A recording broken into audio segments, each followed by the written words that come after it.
आज होळीच्या दिवशी आमच्या कॉलेजला पोरांनी तर खूप खतरनाक राडाच केला भो। Hi guys, WhatsApp. होळीच्या रंगांमध्ये रंगलेला मी तुमचा लाडका हर्षल वराडे। होळीच्या दिवशी पण आमच्या कॉलेजला सुट्टी नव्हती, मग आम्ही कॉलेज सुटल्यावर एकमेकांना रंगाना भरवायला चालू केलं। आमच्याकडे कसं आहे माहिती का, कलर संपल्यावर आम्ही नुसत्या पाण्याने पण काम धकून घेऊ शकतो। कॉलेजमध्ये होळी खेळायचा आमचा तर की प्लॅन नव्हता, पण मग अचानक मध्ये भयानक प्लॅन होऊन गेला आमचा। हे असं भूतासारखं तोंड भरलेलं मीच आहे बरं का। कसं आहे, तुम्हाला ओळखूनच आलं एखाद्या वेळेस म्हणून सांगून दिलं। या पोरांनी कॉलेजला खरंच खूप भरवलं यार मला। घरी आल्यावर आंघोळ करून मस्त फ्रेश झालो, हा आता बरं वाटतंय भो।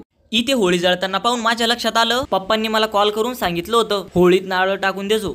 लगेच दुकानावर पोहोचलो मग नारळ घेण्यासाठी। तिथं समजत नव्हतं कोणतं घ्या। मग मागून ते दुकानदार काका म्हणाले सगळे सारखेच असतात ते नारळ। चप्पल होळीच्या साईडला काढली आणि होळीजवळ गेलो।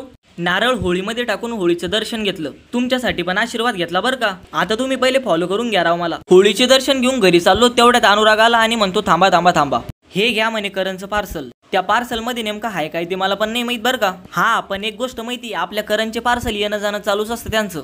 या पार्सलचं बॉक्स ऑलरेडी अनुरागनं ओपन केलेलं होतं बरं का, नाहीतर तुम्ही म्हणशा स्कॅम झाला काय आपल्यासोबत। बघा या करणचं पार्सल, हे तर हेडफोन आहे। त्याच्याकडून त्या हेडफोनच्या बॉक्सची प्लास्टिक काही निघत नव्हती भो। त्याला म्हणलं थांब, हे घे आपलं हत्यार आणि कर आता फते। मी की या हेडफोनचं प्रमोशन नाही करू लागलो बरं का, नाही तर तुम्ही म्हणशान प्रमोशन करतोय काय। हे बघा आपल्या करणचे हेडफोन, कसे वाटले तुम्हाला कमेंटमध्ये सांगा बरं का एकदा नक्की।